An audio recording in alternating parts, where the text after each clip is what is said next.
Well, thank you, Josh. We'll now move to our next talk, which actually remains in Central America, but we're moving from the 16th, 17th century through to the 20th century. Rosalía Romero is an art historian and a curator based in Los Angeles, an assistant professor in the Department of Art History at Pomona College. She is unbelievably accomplished. She's been funded, her work has been funded by the Getty, by the Library of Congress. In fact, almost every funding body seems to be throwing money at your work because it's that important. She's also worked at a number of major museums and contemporary art galleries, and she is one of the curators of the Mexicali Biennial this year. You're currently working on a book on anarchist art in 19th and 20th century Mexico and its surrounding area. And today she will talk about art's response to another kind of crisis, the Mexican Revolution. Thank you, Rosalía. Yeah, thank you so much that's a very generous introduction. So before I get started, I'd just like to take a moment to thank James and Alan for the invitation to share my work with you all. It's been really great just kind of getting to spend the last day with you all, and I'm really looking forward to the next couple of days. And thank you also to Karun for organizing my travel. This is my first time in Canada, so I'm very, very excited to be here. And I'm really excited to share with you all a little bit about the research that I've been working on, which is on the relationship between modern art and anarchism in Mexico in the first half of the 20th century. This is a period whose history and art history has been defined by one major historical event, which is the Mexican Revolution, which was a civil war that lasted between 1910 to 1920, and it would make way for major institutional and structural changes in the country. But this is new research. I actually started this during the pandemic, and so it's also very interesting to consider how the pandemic and the closures of archives and museums in Mexico has really kind of come to shape a little bit of this new work. But my talk today is really going to focus on one figure, and that's the anarcho-syndicalist political leader and painter Rosendo Salazar. Now, Salazar was a leading figure in Mexico's anarcho-syndicalist movement, which was a branch of anarchism that was rooted in the organization and liberation of the working class. So he was an organizer, a journalist, and a cultural ambassador for the largest labor confederation in Mexico that was called the Casa del Obrero Mundial, or the House of the World Worker, or COM. And you see a photograph of the founding members of the Casa, or the COM, on the left. But with the COM, he numerous general strikes in an effort to improve the working conditions and wages of their union members. And he also contributed to the advancement of secular education programs and major social reforms in the period between 1920 to 1940. Now, historians of Mexican labor history have long asserted the importance of Salazar to the Mexican labor movement. But his influence in the cultural sphere as a promoter of the arts and as an artist himself has been largely overlooked. And that's where my work is attempting to kind of contribute to that gap. Because as a leader in the COM, Salazar was a supporter of the graphic arts. So he edited the COM's newspaper that was titled Revolución Social, or Social Revolution. And they published works and drawings and prints by artist workers. And so that's an example of the cover illustration for the newspaper that you see in the middle image, and that was printed in 1915. And then in 1922, after the Mexican Revolution, he co-wrote an illustrated history of the Mexican working class and featured illustrations by the Mexican artist Carlos Neve. And it's really in the early decades of the 20th century that anarchist groups that Rosendo Salazar was a part of, they were predominantly creating black and white illustrations, mostly kind of prints and drawings, much like the ones that you see on the screen, that were circulating in radical periodicals and newspapers. But after the Mexican Revolution, Salazar transformed himself into a painter, and he would bring anarchist themes and subjects to life in like very vivid color paintings. So most of his artworks were paintings on canvas. However, there are several drawings on charcoal that may have been sketches for large murals, and that's the figure that you see on the right. And really notably, his art was shown in galleries in Mexico City and purchased by patrons of modern art and major state museums and city museums in Mexico and the United States. And so this is a remarkable development in the history of Mexican modern art. The fact that Salazar was a self-taught painter whose artworks were exhibited in galleries is significant, because prior to the revolution, it was only academically trained artists whose works were exhibited publicly. And I think that this was possible in the immediate post-crisis context of 1920s Mexico, with the institutional reorganization of artist spaces and the popularization of the arts. And so I have two main points to my talk today. I'm going to focus on how Salazar theorized the relation between anarchism and modern art in the 1920s and 1930s. And so first, I'm going to turn to Salazar's 1926 book that was titled México en Pensamiento y en Acción, Mexico in Thought and in Action, in which he engaged with the Mexican mural movement of the 1920s, and also directly engaged with the work of the three kind of great mural painters, Diego Rivera, Dr. Adel, and José Clemente Orozco. And so you see there that Rivera illustrated the cover, and Salazar also included numerous photographs of murals to frame the chapters of the books, and so I'll get a little bit into that. But second, I'm also going to consider Salazar's paintings from 1929 to 1939, because it's in these paintings that we see Salazar put his theory of art that he detailed in México en Pensamiento y en Acción. He would put those theories of art into practice and transform himself into a revolutionary painter for the anarchist cause. And so his paintings will reveal a commitment to the muralist aesthetic that he first engaged with in the book. But also, his paintings reveal the beginnings of an anarchist modernism in Mexico at a time when the country was attempting to rebuild itself after the crisis of the Mexican Revolution. But this was also a time when anarchism itself was in crisis in the country, including in the arts and the culture scene, since the major muralist painters were affiliated with the Communist Party.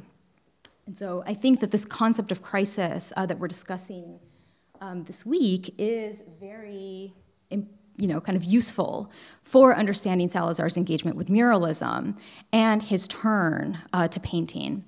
And I think that we can speak of three crises in particular that refer to historical, political, and aesthetic or visual approaches to the concept.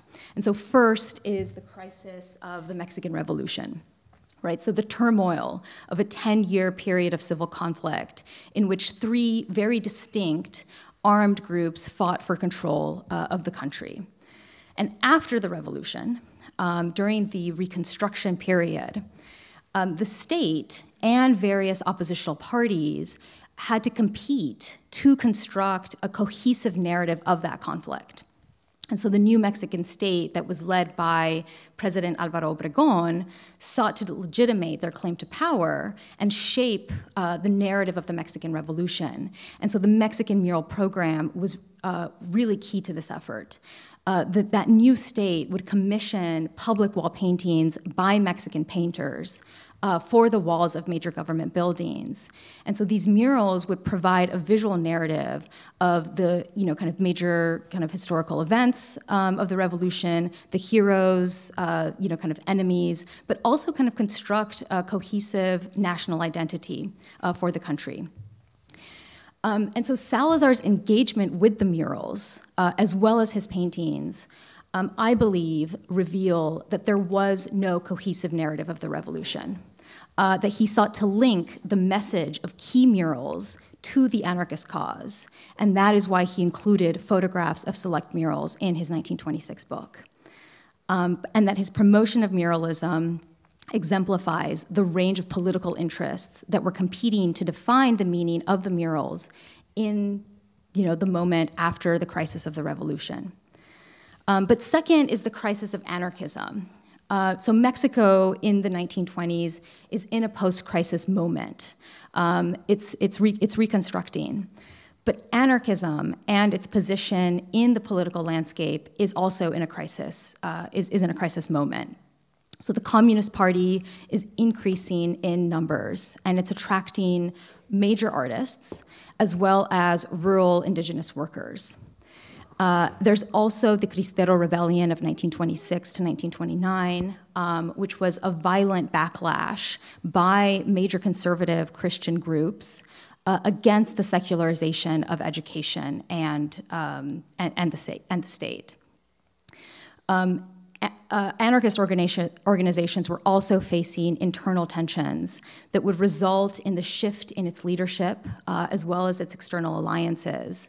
And it would also result in the disbanding of one party and the creation of multiple others. So Salazar, in a 10-year period, is part of 3 different kind of anarchist organizations. But in the 1920s and the 30s, he still believes that anarchism is a valid potential framework for the country. And so his paintings reveal a vision for an anarchist future in Mexico. And then I think the third crisis is the crisis of representation that is brought about when the 3 great muralists, Rivera, Orozco, some say Siqueiro, some say Adol, they were aligned with the Mexican Communist Party, and their murals activate communist imagery, and in some even directly will attack anarchism. So Orozco, I'm going to show you all a Orozco mural in which he has a very, very direct critique against anarchism. And I think that this speaks to the larger questions about the role of the artist in times of crisis and reconstruction. So while the 3 great muralists were claiming a radical politics, Salazar was a political leader who taught himself painting in order to further the anarchist cause. And so, he felt that anarchism needed its own painter, and that there was a void of paintings that represented anarchism and that reached the Mexican working class. So I'm going to start by introducing you all to the 1926 book that he publishes, México en Pensamiento y en Acción. And I'm just going to call it MEPA because it's a handful to say. But he publishes this in 1926, which is 5 years after the first murals were painted on the walls of government buildings in Mexico City. But the book had 3 main goals. The first was to present the central tenets of anarcho-syndicalism. Second was to introduce its theories of art. And the third was to assess the place of various far-left groups in the political landscape of post-revolutionary Mexico. And the cover was illustrated by Diego Rivera, who drew a coiled serpent, a depiction of pre-Columbian imagery of Quetzalcoatl, the plumed serpent deity. And so you see the serpent is surrounded by 2 clenched hands that hold these heads of wheat. Rivera here is activating agrarian imagery, basing it in pre-Columbian iconography, but using that modernist kind of graphic style of bold lines and rounded shapes, and even kind of making an ode to the colors of the anarcho-syndicalist flag by printing the cover on red and black ink. And so the yellow that you see there is actually just the paper. When it was first printed, it would have been much more of a vivid white. But this commission represents a very notable collaboration between Rivera and Salazar and demonstrates a direct connection and conversation between the mural artist and the anarchist leader. But what's really fascinating about MEPA is that inside, Salazar actually integrated as a central component of the book photographic reproductions of murals by the three modern artists. He would kind of feature photographs of Rivera's murals at the Secretariat of Education. There were 6 different mural cycles that Rivera kind of painted in this space, over 3 floors of paintings. And then also Orozco's 3 levels of murals at the National Preparatory School, as well as Dr. Adel's murals of male and female nude embodiments of natural forces at the annex of the National Preparatory School. So Salazar's book actually holds the only existing photographic documentation of Dr. Adel's murals because they were destroyed shortly after they were created by orders of the Ministry of Education. But there's 2 other kind of key sites. He's also engaging with Diego Rivera's murals at the National Autonomous University of Chapingo. This is inside the chapel. And as well as Orozco's 1925 mural titled Omnisciencia that's at the House of Tiles. And I think it's also notable to mention that all of these murals were kind of state-owned, or they were state-owned. They're considered like national cultural patrimony, but they were also all kind of created inside the government buildings that were formerly kind of colonial kind of churches and kind of colonial constructions. But Salazar does something really interesting with the mural photographs. He's actually constructing an assemblage of the photographs. It's an assemblage of mural photographs that he crafts through various techniques of cropping and framing and strategic placement of the photograph within the pages of the book. And so the photographs not only reproduce the murals for a reading public, but they also force the viewer to really kind of emphasize only certain details and formal elements. So the most prominent kind of detail is that he's removing most references to the architecture that surrounds each of the murals. And that really shapes your vision of them when you see them in person. So in this way, he's really removing the state building as a context for the mural. Now, the central panels of prominent mural cycles are featured in these, page-wide layouts. And some of the grisaille that imitate the stone carvings and that would decorate the archways and stairways at the Secretariat of Public Education would serve as bookends for each of the chapters. And they are placed at the top of each chapter's first page and the bottom of the last. So in effect, the mural panels would frame each of the 20 chapters, and their subject matter would really structure the ideological content of the book.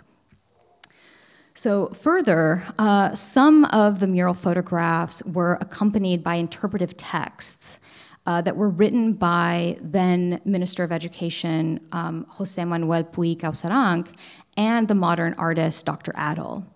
So the captions would orient the formal and the iconographic properties of the murals in order to communicate a kind of official narrative that would be offered by state leaders and their supported artists.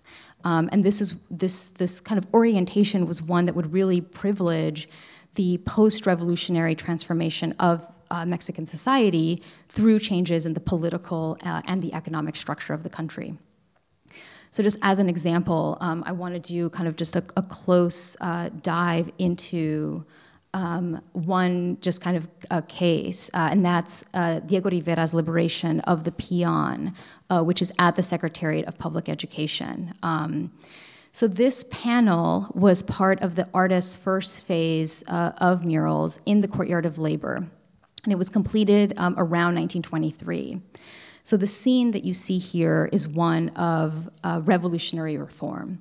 So the soldiers are tending to the beaten and broken body of an indigenous peon. And in the background, you have the hacienda estate, right? That symbol of the aristocratic large land estate. And that estate has been set on fire by the rebel militias. And so you see at the bottom that there's a caption. That was written by then Minister of Public Education, Puig Sarang, whose interpretation of the mural panel really emphasizes or focuses on the dagger that's at the center of the scene. And so he's emphasizing how the dagger that was once used to slaughter animals at the hacienda is now being used by the revolutionaries to break the ties that bound the peon to his servitude in the plantation. But Mepa's photograph omitted the mural's architectural surroundings, and it framed it around wide margins of white space on the page. So the cropped photograph omits the frames of the two archways that are on either side of the panel, as well as the cement frame at the bottom. And so this image disrupts the narrative of the mural cycle, but as well as the monumentality of public wall painting inside government buildings. And also by cropping the archways that you see on either side, Salazar was also anticipating the cropping mechanism that Diego Rivera would employ in the portable murals that he would create in the US for the Museum of Modern Art in the 1930s. And so these were created on steel and cement structures. And so effectively, they were translating the panel away from their architectural context. But scholars have, kind of noted how this technique served as a strategy to distance the mural media, from the state's architecture and its nationalist politics, and allow Mexican mural and Mexican mural artists to circulate, to audiences abroad. Now, Salazar's cropping mechanism, I think, is incredibly notable, as are the captions that would guide the reader's interpretation of the work. It co-opts mural subject matter by leaving out certain features. And I think that in this way, he's able to construct a very distinct political and aesthetic vision that is in line with his theory of art. And that's one that he outlines in the pages of Mepa. So he had an interpretation of muralism that he claimed was grounded in his theory of revolutionary art. And so as he wrote in Mepa, art is revolutionary when it bears the seal of a sincere and unalterable alliance with the high ideals of the working class. And then later, in the same chapter, he'll say, revolutionary art also had to be social art and to suggest to the masses the ideas and ideals of individual self-development as well as collective development. So for Salazar, revolutionary art is functional for the labor movement by being accessible to the working class. It's subversive in its content, but also maintains unity with popular forms through iconography and symbols of the labor movement, such as flags, hammers, sickles, and shovels. And this is where we see this vision of a revolutionary art in Salazar's own paintings. So although he was not an academically trained artist, he created at least 23 paintings between 1929 and 1939. So I've been working to record the provenance of Salazar's paintings by consulting auction houses, numerous publications, as well as anarchist archives in Mexico. So this is just a sampling of the paintings that I've located. Each are signed and attributed to the artist. But on my most recent research trip to Mexico City, I did find a 1974 reprint of this 1922 book in an antiquarian bookstore that has several black and white reproductions of Salazar's paintings and drawings that haven't been recorded in any other documents.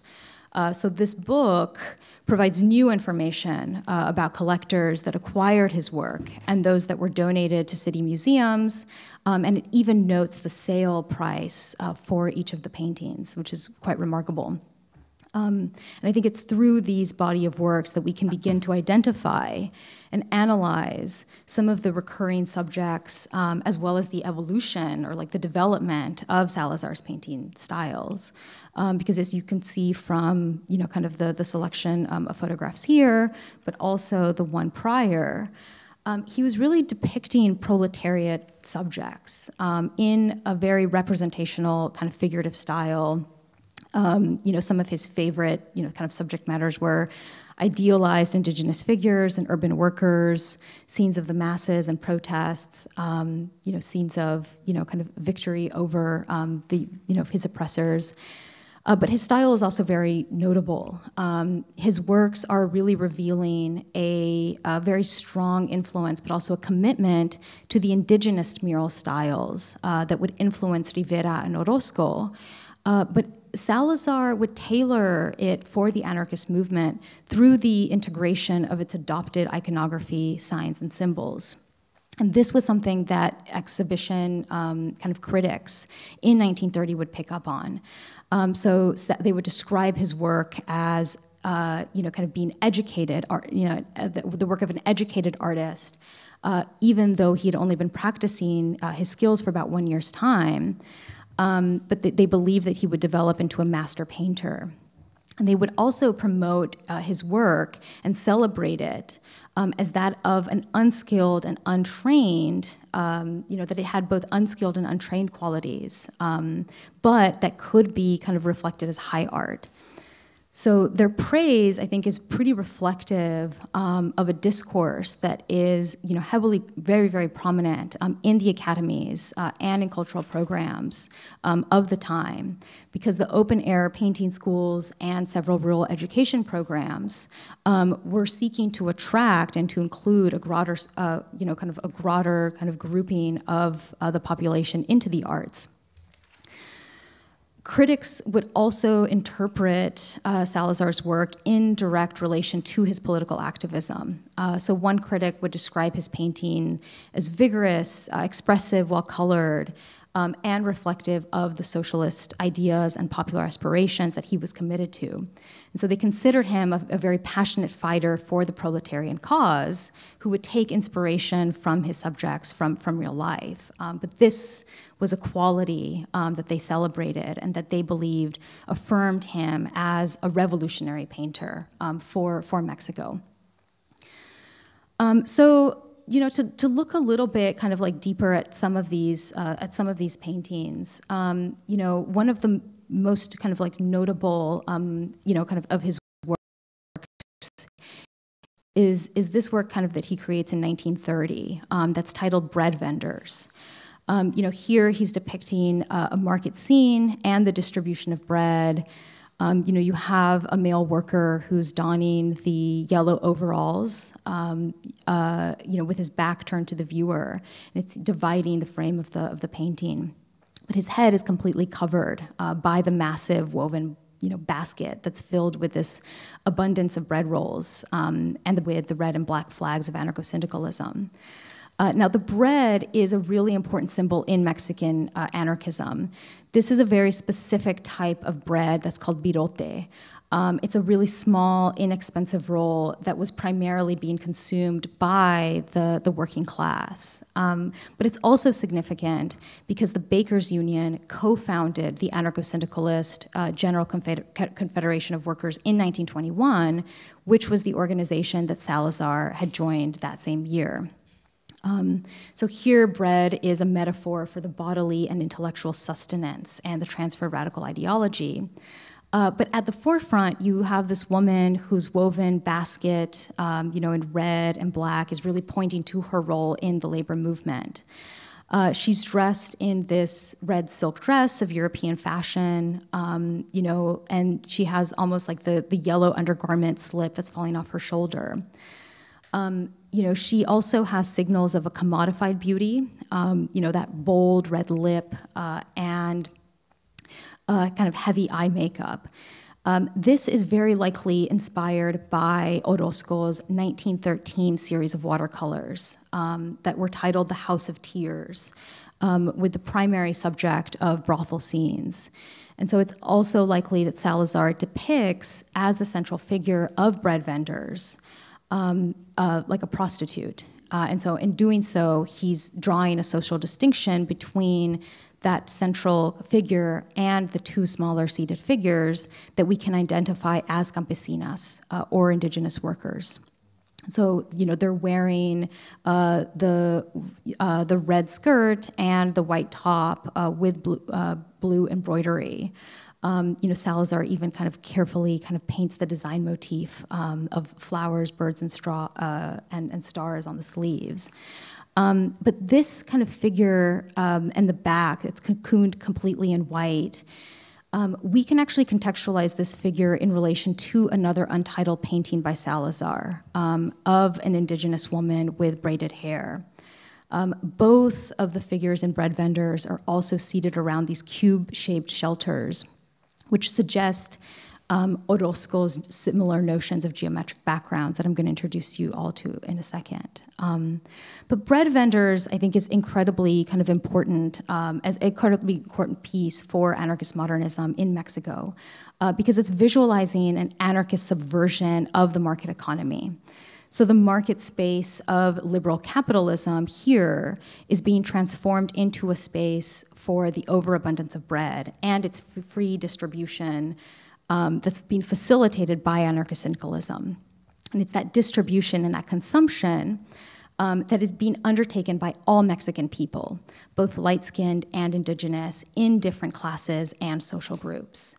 And so here, he's transforming the market economy that can facilitate a complex convergence of marginalized kind of social actors in the same space.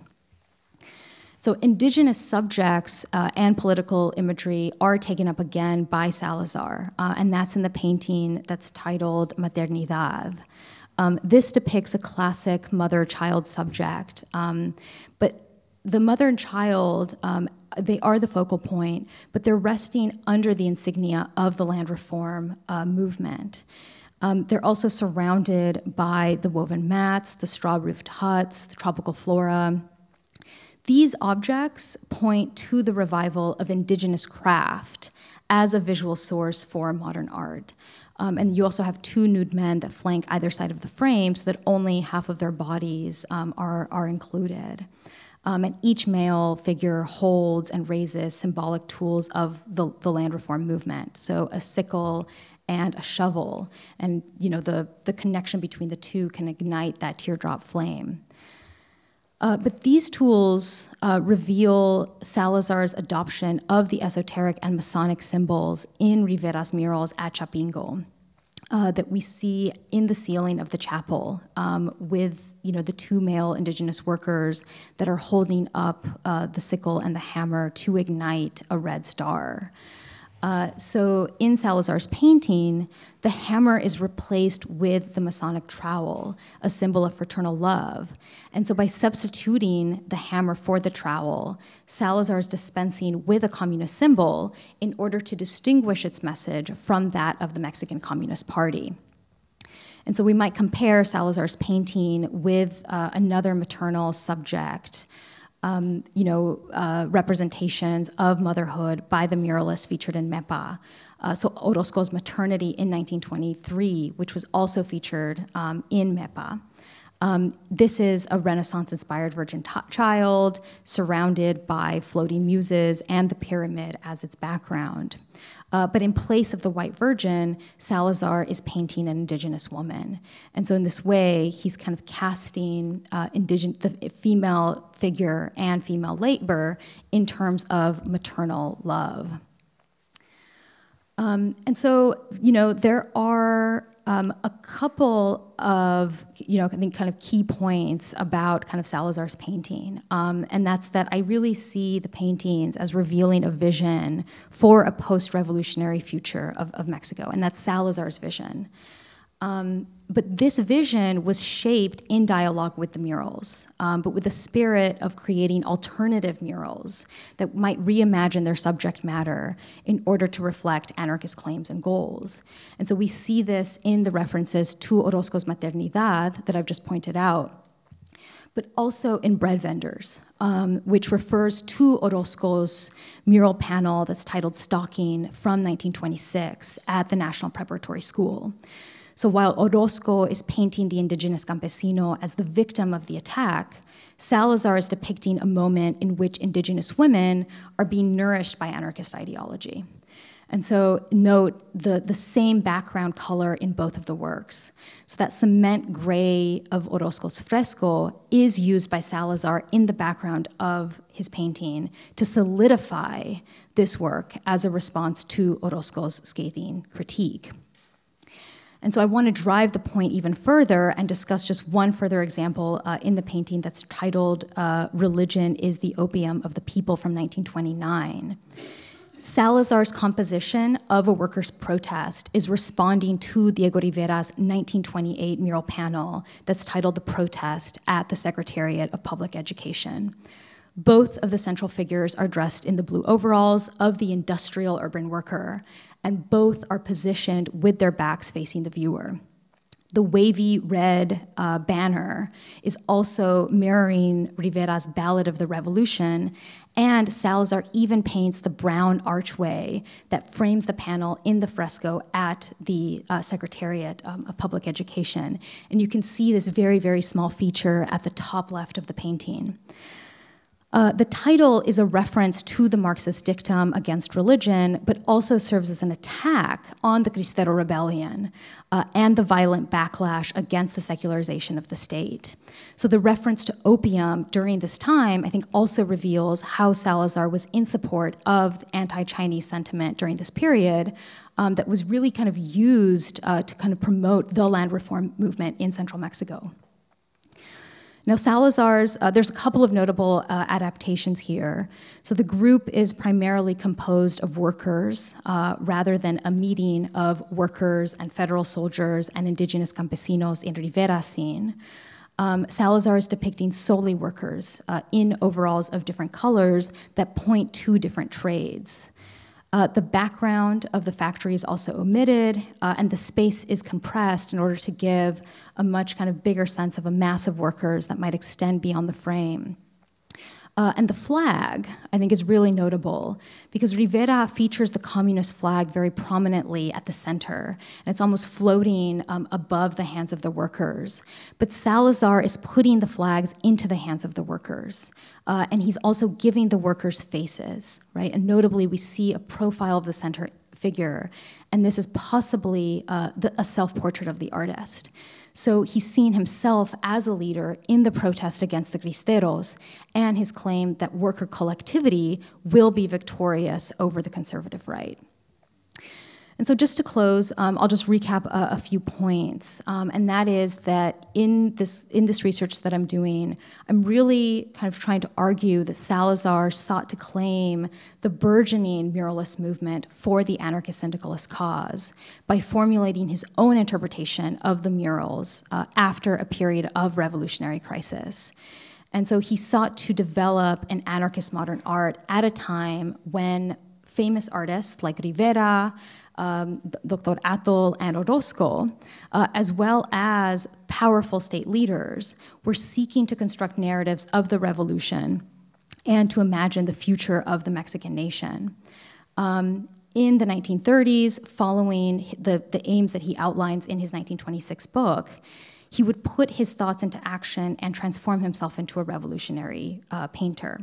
And this is really at a time when anarchist subject matter was largely absent from muralist representations, and when the anarchist movement itself was in crisis. So his paintings are attempting to fill the void. But his paintings also reveal a vision for the future of the Mexican people. And so he considered himself a painter of the people for the people, and believed that he exemplified the ideals of the autodidactic artist that was revered by radical artists and political reformers during the Mexican Revolution. So yeah, so I'm really happy to answer any kind of questions. Thank you so much.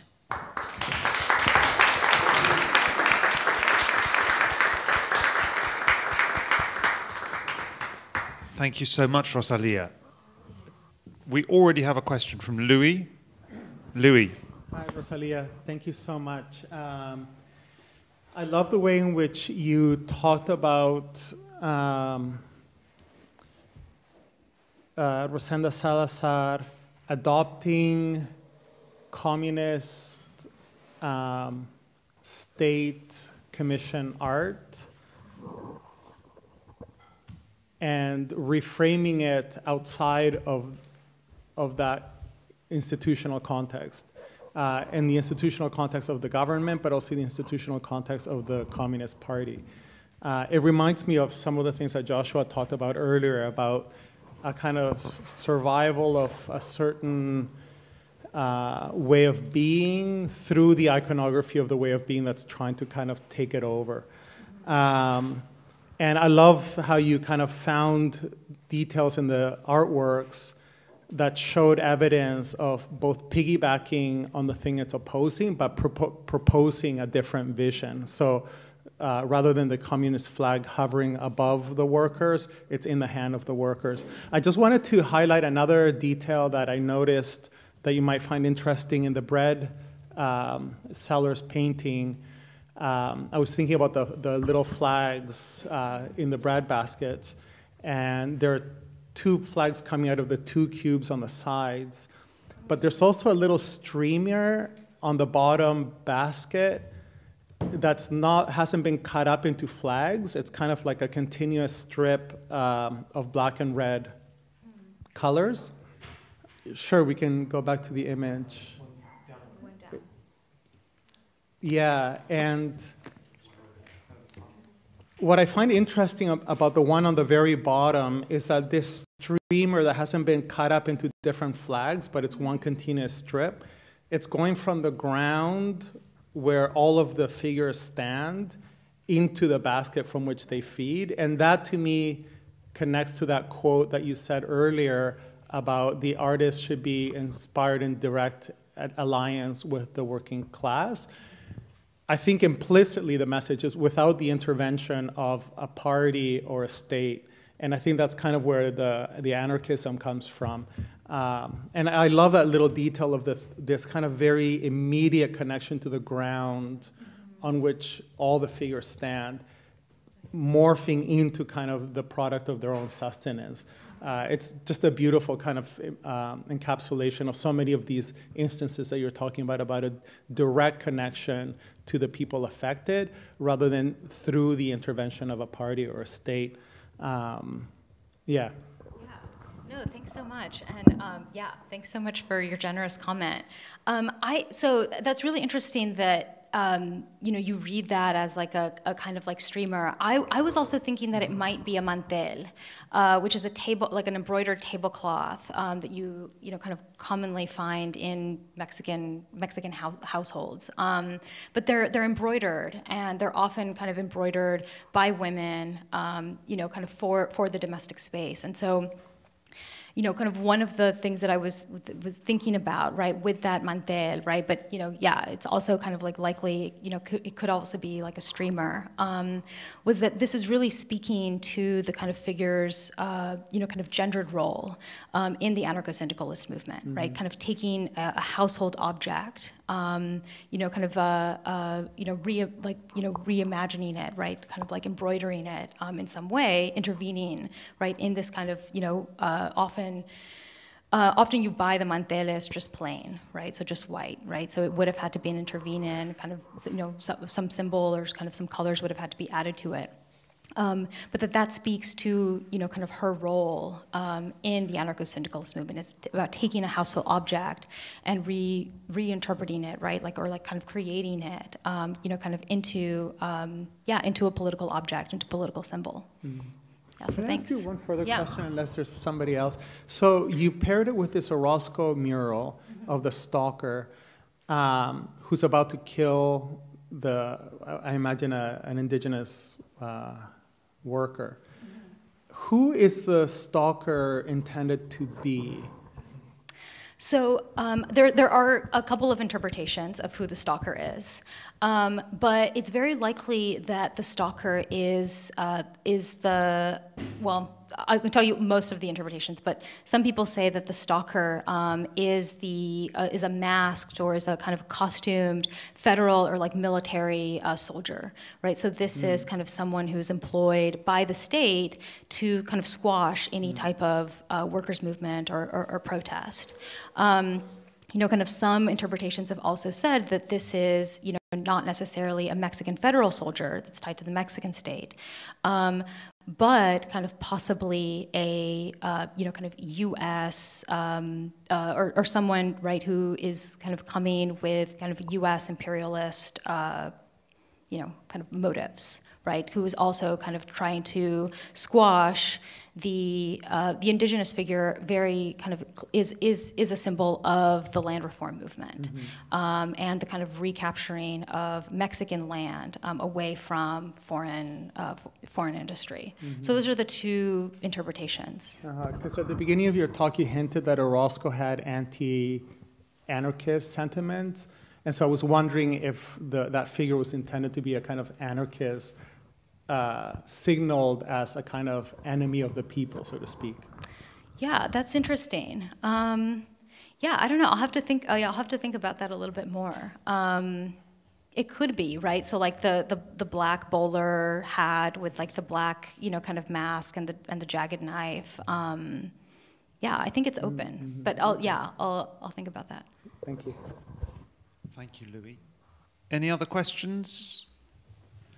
Yes, yes, Connor, and then Karun.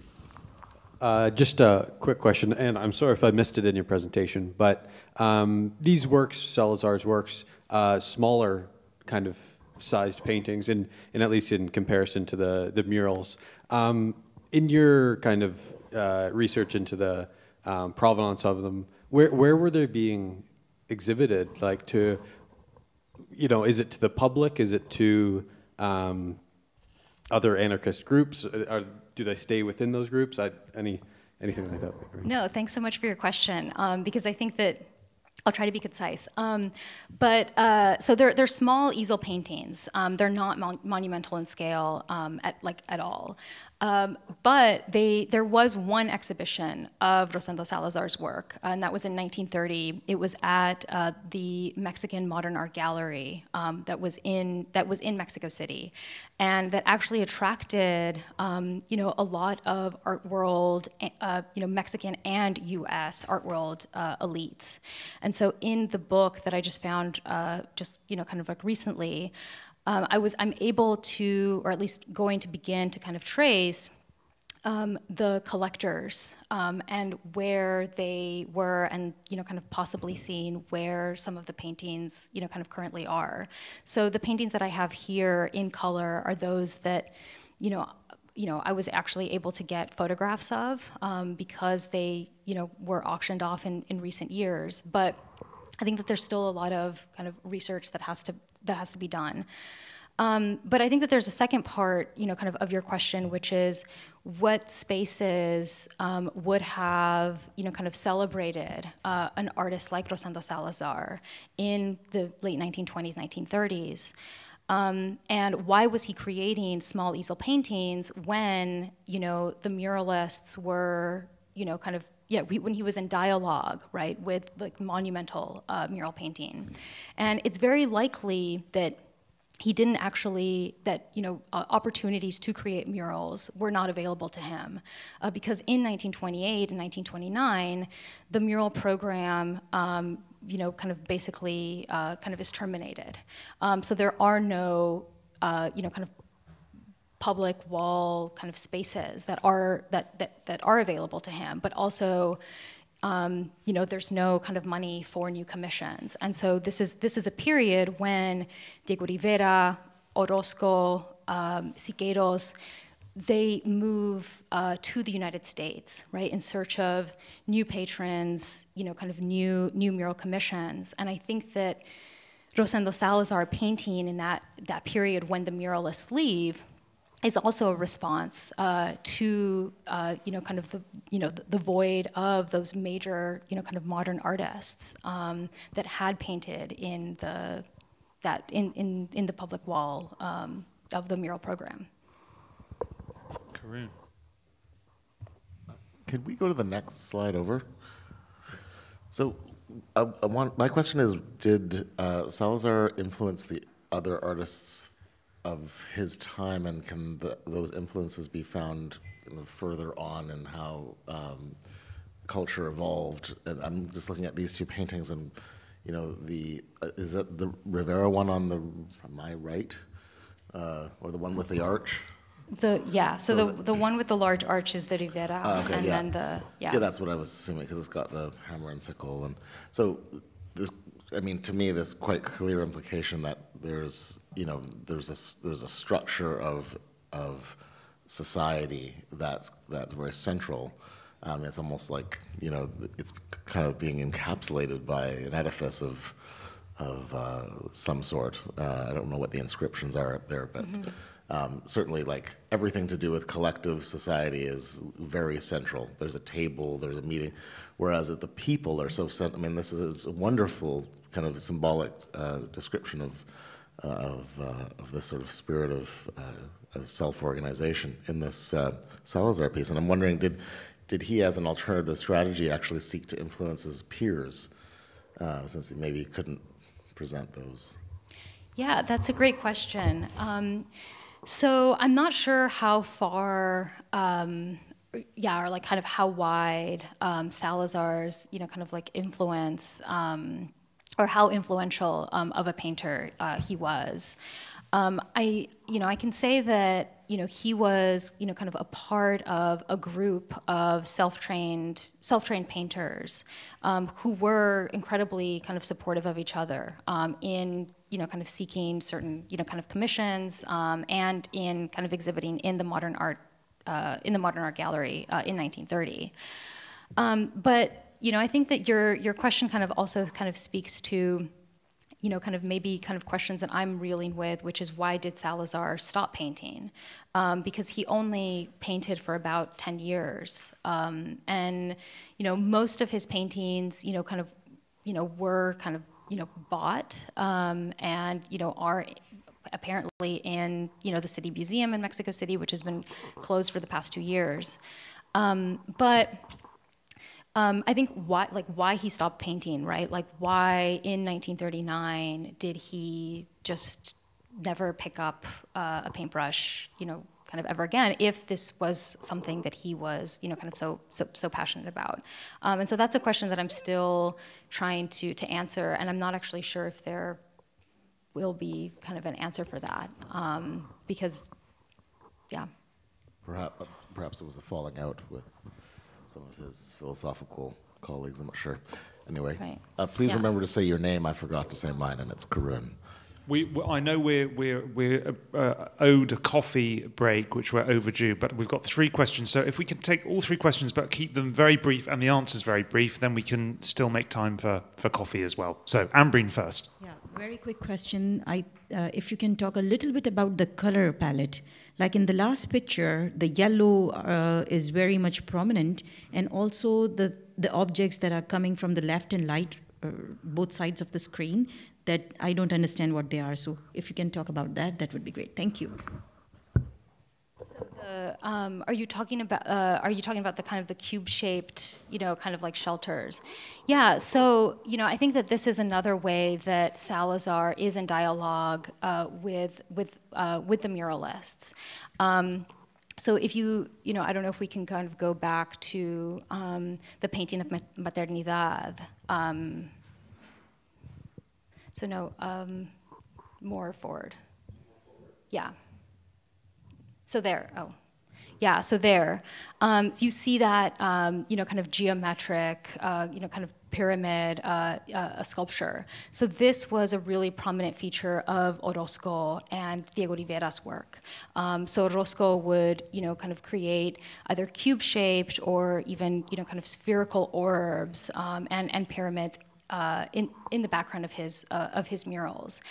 But if you see in Maternidad and in bread vendors, I think he's still playing with the geometric shapes, but he's making those kind of shapes have a very, very, kind of direct, kind of functional and like architectural forms. So those are actually kind of tents. So in bread vendors, the background, it's a series of kind of tents that would have been kind of common for informal housing. So kind of tarp-like kind of roof, kind of structure supported by kind of series of poles, right? But kind of this is still a way in which he's dialoguing with the muralists, but making references to the informal housing on the outskirts of Mexico City, right, where indigenous rural workers and kind of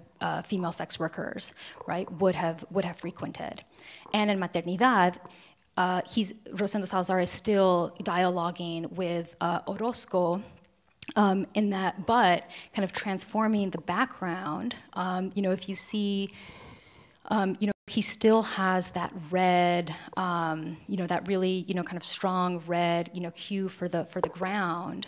But, the background, in place of that, kind of pyramidal, kind of shape, he has, some really, kind of intricate, tropical flora and a roof, a straw-roofed hut. Two very quick questions and quick answers. One from Alan, and I think also from Anna as well. I see crisis and co-optation as being central to this talk, in as much as we have all these communist artists who are creating work that is articulating rebellion in a state context, in the service of the state. And I see your artist as someone who's trying to sustain a crisis, in as much as he's platforming a revolutionary spirit into his work that hasn't been realized.